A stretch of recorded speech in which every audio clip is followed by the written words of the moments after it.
पेट्रोलमध्ये ethanol मिसळण्यावरून सध्या मोठा गोंधळ सुरू आहे. सरकार म्हणतंय ही काळाची गरज आहे. तज्ज्ञ म्हणतायत हे इंजिन आणि मायलेजसाठी घातक आहे. नेते म्हणतायत सरकारने देशाला अचानक करण्यात येणाऱ्या प्रयोगाची प्रयोगशाळाच बनवला आहे, ज्यात जनतेचा फायदा तोटा नंतर कळतो. या सगळ्यामध्ये सर्वसामान्य माणूस आहे, ज्याच्या गाडीत पेट्रोलसोबत E20 इथेनॉल भरलं जातंय. त्याच्या मनात प्रश्नाची खूप मोठी यादी आहे. पण अजून तरी भारत सरकारकडून ठोस असं उत्तर मिळालेलं नाही. प्रश्न असा आहे की या अचानक इथेनॉलचा मुद्दा एवढा का गाजतोय? पेट्रोलमध्ये हे मिश्रण तर आधीपासूनच सुरू आहे. याचं तात्काळ कारण आहे एक दावा. सुप्रीम कोर्टात सरकारने केलेला दावा. सरकारने न्यायाधीशांसमोर सांगितलं की इथेनॉल मिसळल्याने गाडीवर काय परिणाम होतो की नाही याचा कोणताही ठोस अभ्यास सरकारकडे सध्या तरी नाहीये. याची तपासणी अजून सुरू आहे. यानंतर मोठा गदारोळ झाला. सोशल मीडियावर लोक लिहू लागले की कोणतीही चाचणी न करता पेट्रोलमध्ये इथेनॉल मिसळलं गेलं. इथेनॉलमुळे इंजिनवर परिणाम होतोय. इथेनॉलमुळे गाडीच्या मायलेजवर परिणाम होतोय.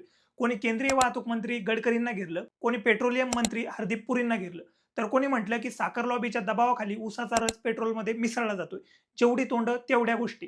तेवढेच युक्तिवाद. देशभरात प्रत्येक गाडी चालक कपाळावर काळजीच्या रेषा उमटल्या आणि नेमकं याच वेळी आगीत तेल ओतणारं एक विधान आलं. हे विधान होतं भारतीय पेट्रोलियम कॉर्पोरेशन लिमिटेडचे कार्यकारी संचालक अनुराग सरगावी यांचं. त्यांनी देशाला सांगितलं की पेट्रोलमध्ये इथेनॉल मिसळल्याने गाडीच्या मायलेजवर बराच परिणाम होतो. लोकांची चिंता साहजिकच आहे. इथेनॉलचं मायलेज कमी असतं. रासायनिक स्वरूपात याचं मायलेज 30% कमी असतं.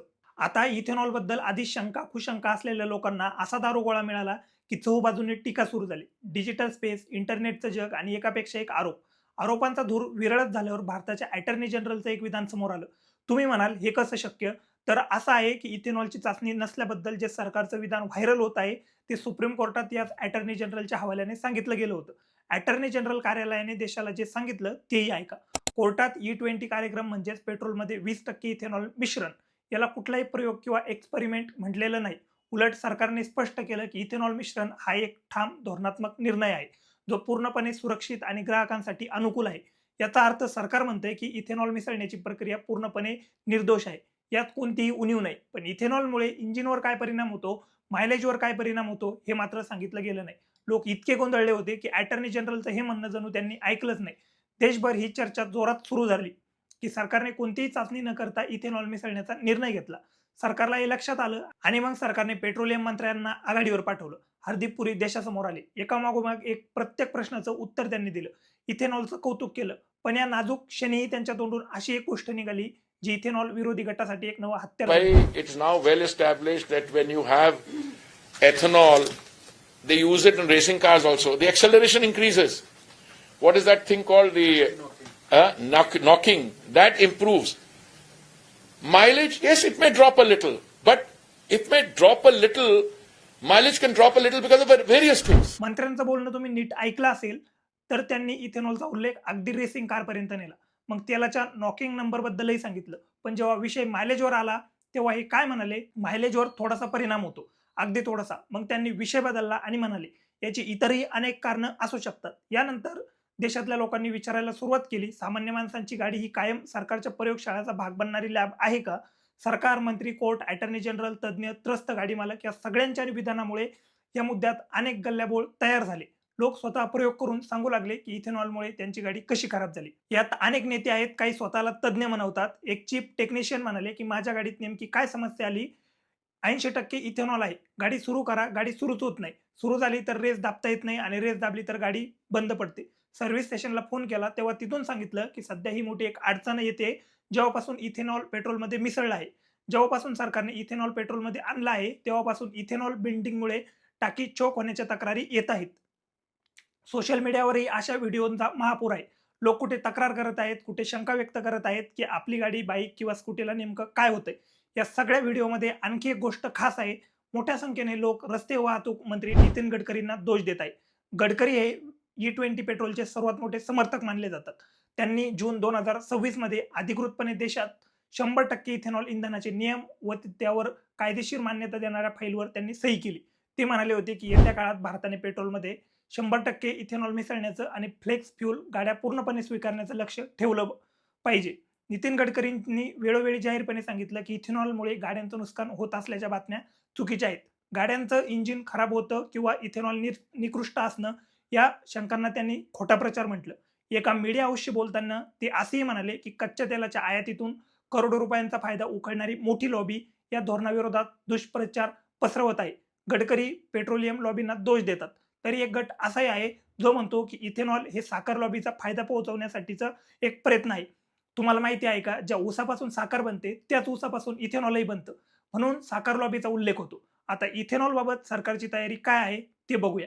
सरकार याच्या वापराबद्दल अगदी ठाम आहे. जणू प्रत्येक आजारावरचं औषधच आहे असं त्याला सांगत आहे. मंत्री शेतकऱ्याची बाजू मांडताना एका मीडिया हाऊसला सांगत होते की इथेनॉल फॅक्टरमुळे उत्तर प्रदेश, बिहारमध्ये मक्याचा भाव 1200 वरून प्रति क्विंटल 2600 रुपयापर्यंत वाढला. मात्र आमच्या माहितीनुसार बिहारमध्ये मक्याचा हमीभाव 2024 साली 2090 रुपये प्रति क्विंटल आणि 2026 मध्ये 2410 रुपये प्रति क्विंटल एवढा होता.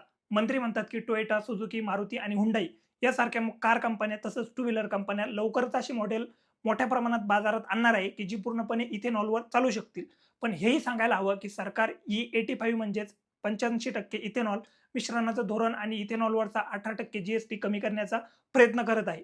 पेट्रोलियम मंत्री हरदीप पुरी नुकतेच म्हणाले की भारताचा इथेनॉल प्रवास आता थांबणार नाही. देश टप्प्याटप्प्याने संतुलित पद्धतीने हळूहळू E25 आणि E27 आणि E30 कडे वाटचाल करेल.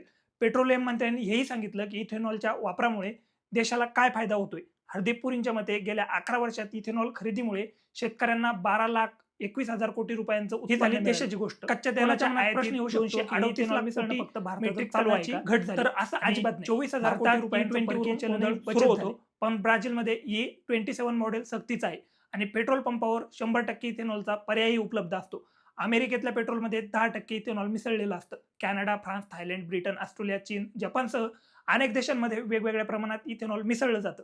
आता हेही समजून घेऊ की खरंच ही काळाची गरज आहे की एखाद्या लॉबीचा फायदा पोहोचवण्याचा हा सरकारचा प्रयत्न आहे. सरकारचा दावा आहे की पेट्रोल डिझेलमुळे प्रदूषण होतं. देश पेट्रोलियम आयातीवर खूप मोठा खर्च करतो. इराणसारख्या युद्धजन्य परिस्थितीत या अडचणीपासून सुटका मिळवण्यासाठी इथेनॉल मिश्रण देशाच्या ऊर्जा सुरक्षेसाठी आणि पर्यावरण संरक्षणासाठी गरजेचं आहे.